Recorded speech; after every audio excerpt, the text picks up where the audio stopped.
My landlord has started conducting weekly surprise inspections of my apartment, often with little to no warning, and recently walked in on me unannounced while I was in my underwear, claiming he owns the place and can enter any time he pleases.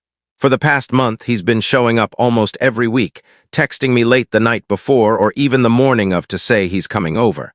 Sometimes, he doesn't even bother with a heads up. Yesterday was the breaking point. He let himself in with his key, completely unannounced, while I was in my kitchen in my underwear brewing coffee, totally unprepared for an intruder. I heard the door unlock and there he was, standing in my living room like it was nothing. I yelped, grabbed a dish towel to cover myself, and told him he had no right to barge in. I was shaken and frankly creeped out. His response? He just shrugged and said, "I own this building, I can come in whenever I want." He muttered something about needing to inspect the smoke alarms, which he'd already checked the week before. I told him I didn't care if he owned the property. Walking in without proper notice isn't okay, and I'm pretty sure it's illegal. He scoffed, rolled his eyes, and left after I kept protesting. I stood there clutching the towel, feeling violated and furious. I've rented apartments for years and never dealt with a landlord like this. I pay my rent on time, keep the place spotless, so there's no reason for him to act like I'm hiding something. These inspections started about a month ago. At first, he'd send a vague text like, "I'll swing by tomorrow to check the furnace."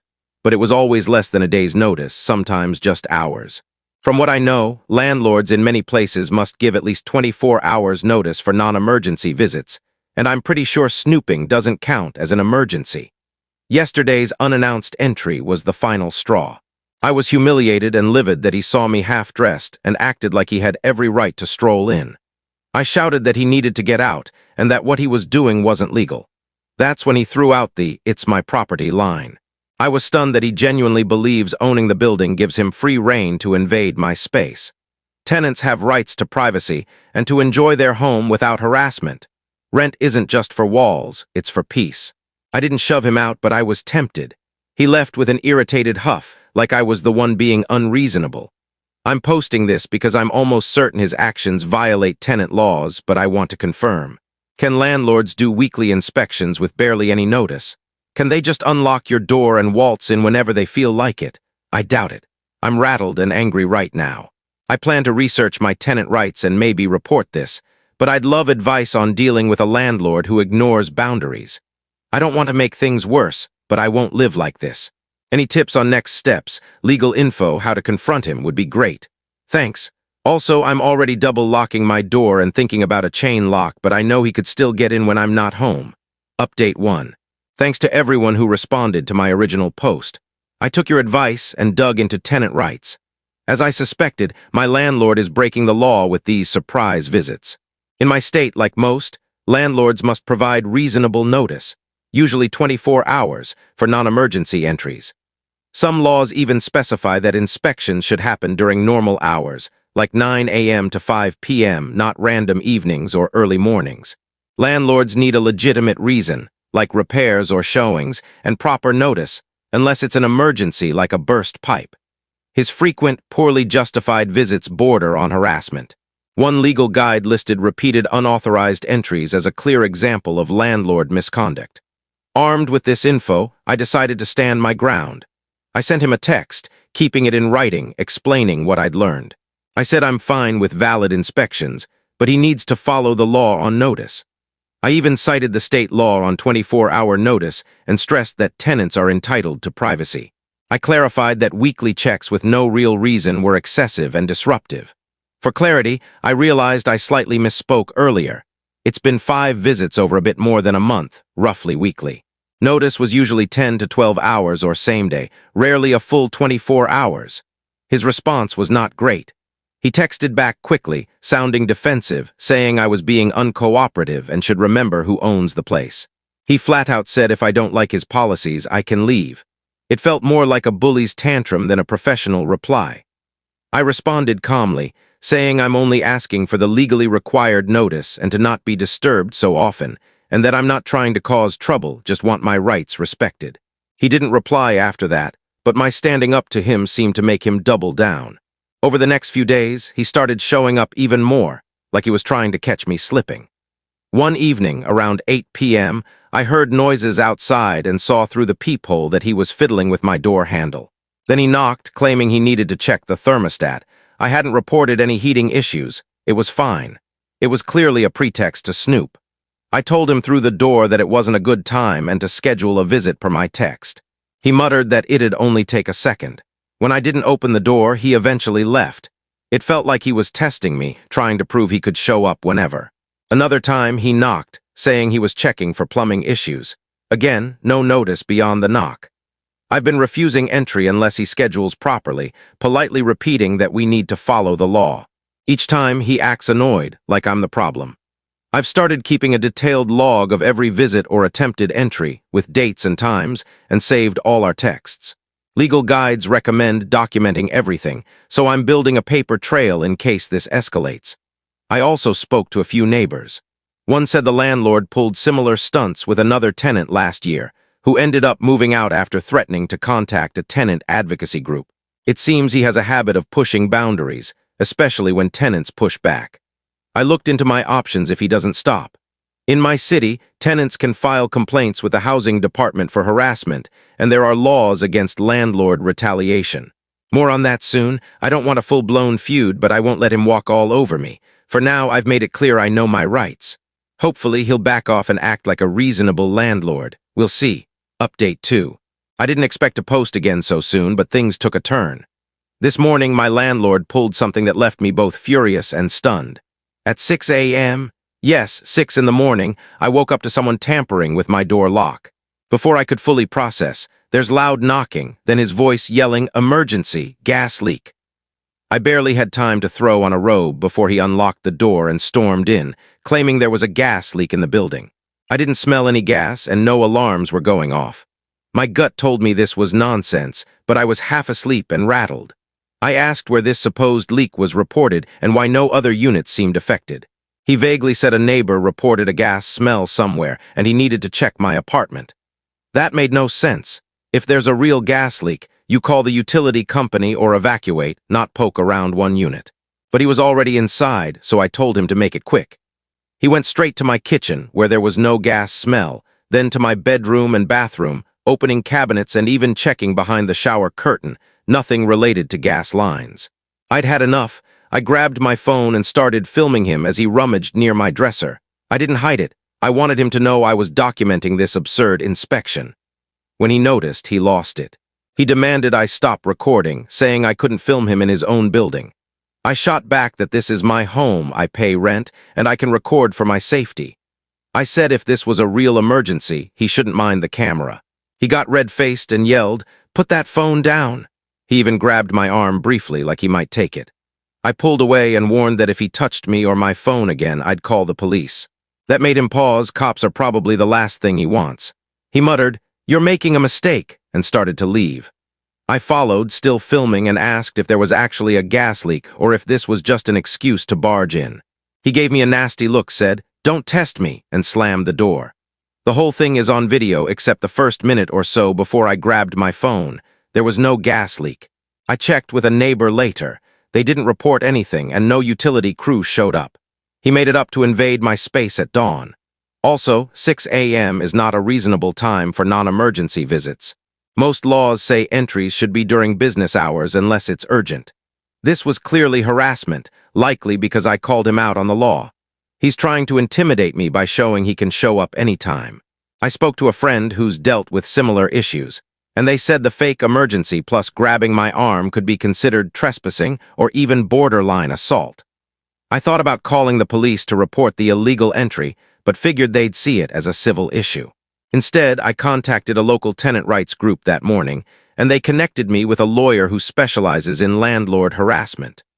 I have a meeting tomorrow to go over my case, including the texts, log, and video. From my research, courts take harassment seriously, and tenants can sue for damages or injunctions. In some places, landlords face hefty fines for this behavior, like $1,000, $1,000 in certain cities. I'm not there, but it shows he's in trouble. I sent a short email to the landlord after he left, saying I consider his entry illegal and will be seeking legal advice. No reply yet, which is fine. I'm done dealing with him directly, My lawyer will take it from here. Even if I end up moving, I won't let him get away with this. Wish me luck. I'll update after meeting with the attorney. Update 3. It's been a week since the 6 a.m. gas leak fiasco, and a lot has happened. I met with the tenant rights lawyer the day after my last update, and she was fantastic, fully supportive and unsurprised by my landlord's tactics. She said she sees this kind of harassment, unwarranted entries, intimidation, often, and was eager to take my case. She helped me draft a formal letter to the landlord, sent via certified mail and email, demanding he stop all unannounced visits and harassment. The letter cited the laws he's violating: breaching quiet enjoyment, failing to give 24-hour notice, and harassment. We also called out the fake emergency entry. While waiting for the letter to arrive, my lawyer warned that landlords like this often retaliate when confronted legally, which I'd already seen with his increased visits. Sure enough, 3 days after we sent the letter, I found a notice under my door saying my rent would jump by $500 next month. A 30% increase, completely outrageous and not in my lease, which has a fixed rent for the year. The notice also said, "Consider this your notice," and that I was lucky he wasn't evicting me for being difficult. Yes, he wrote that. This is textbook retaliation, which is illegal in most states, including mine. You can't raise rent or threaten eviction because a tenant asserts their rights. My lawyer was thrilled at how blatant he was, saying it strengthens our case. She sent a response stating there's no legal basis for the increase or eviction threat, and any attempt to enforce them would lead to legal action. We also noted that his actions further prove harassment and retaliation. We gave him a short deadline to retract the increase or respond, or we'd move forward with a lawsuit. I've been trying to live normally, but it's stressful. I no longer open the door if he shows up. Per my lawyer, all communication is now through her or in writing. I also got a small security camera for my living room, facing the door, in case he tries another surprise entry. So far, he hasn't tried coming in again. Maybe the letter spooked him. But he's shifted to punishing me through rent and lease threats. A few days later, he sent an email and a written letter claiming, for the first time, that he suspected illegal activity in my apartment, justifying his inspections. He didn't specify what, probably because there's nothing to find. I work remotely, live quietly, and maybe stream a movie occasionally. He also claimed the building had a bedbug issue earlier this year, which I never heard about, as another excuse for his checks. It's clearly a made-up defense. He ended with a vague threat that if I kept creating a hostile environment, he'd take appropriate action to protect his property. My lawyer and I saw right through it. We decided to file a lawsuit for harassment, illegal entry, breach of quiet enjoyment, and retaliation. We gathered all the evidence: texts, my log, the video. In my state, tenants can seek rent reductions, emotional distress damages, and statutory penalties for harassment. When my lawyer informed the landlord's side about the impending lawsuit, we learned he'd hired an attorney. His lawyer's letter suggested all future communication go through counsel and proposed a meeting to discuss a resolution before court. My lawyer and I saw this as a sign they know he's in trouble and might want to settle. We agreed to a no-prejudice meeting to explore options, but we're ready to file if they don't offer something reasonable. I'll update after the meeting or if we go to court. I'm ready to see him in court with that video, but I'd also be okay avoiding a long fight if I can get compensation and leave the lease safely. Update 4, final. This is my final update, and I'm thrilled to share good news. The ordeal is over, and the landlord won't be troubling anyone for a while. It took a few weeks of back and forth, but it ended better than I hoped. I waited until everything was finalized to post, and as of yesterday, it's done. My lawyer met with the landlord's attorney for the negotiation. I didn't attend, which was probably best, as I doubt I could have stayed calm. My lawyer said the landlord showed up, against his attorney's advice, and was initially combative, claiming I was running some shady business in the apartment to justify his inspections. When pressed for proof, he had none. His own lawyer seemed frustrated, likely having reviewed our evidence and told him he'd lose in court. They saw the texts, log, and video, and knew he was in deep trouble. In the end, he agreed to a settlement to avoid court. He's paying me $7,000, and I won't pursue the lawsuit further. When my lawyer told me the amount, I was shocked. It's about half a year's rent. We'd started with a higher number, expecting a counteroffer, and $7,000 was the result. I'm very happy with it. His lawyer likely advised that settling now was cheaper than court costs, potential fines, or damages. especially since some cities fine landlords up to $10,000 for harassment. Plus, it saves his legal fees. The settlement also lets me break my lease with no penalties, marked as a mutual termination so it won't hurt my rental history. I've already found a new apartment in a professionally managed building, where this kind of nonsense is unlikely. I move in 9 days. The $7,000 will cover moving costs, the security deposit, and a couple months' rent at the new place, which is a huge relief. I was worried about the financial hit of moving, but now it's covered, and I don't have to fear him keeping my deposit out of spite. As for the landlord, he got a reality check. At our final meeting to sign the settlement and pick up the check, he barely looked at me. The my property bravado was gone. He muttered something about a misunderstanding, while his lawyer handled everything. The agreement ensures he can't come after me and will provide a neutral reference if needed. We're done. Some neighbors, who knew about the situation, wished me luck. One said the landlord seemed upset recently, possibly because I filed a harassment complaint with the city, which might have pushed him to settle. I hope he thinks twice before harassing other tenants. If he tries, I hope they fight back too, knowing retaliation can cost landlords dearly. I'm using a bit of the $7,000 for a small housewarming party at my new place with friends to celebrate closing this chapter. This was a stressful, infuriating experience, but I'm proud I stood up for myself and didn't let him intimidate me. I learned so much about tenant rights. Key lesson: document everything, texts, logs, videos. That evidence made him fold fast. And don't let a bully landlord push you out on their terms. I was ready for court, knowing I was right. Huge thanks to everyone who offered advice and support. You gave me the confidence to tackle this. I'm relieved it ended with me moving on with money to ease the transition. It feels like compensation for the stress. I'm off to a new home, free from that creepy landlord and ready for better days.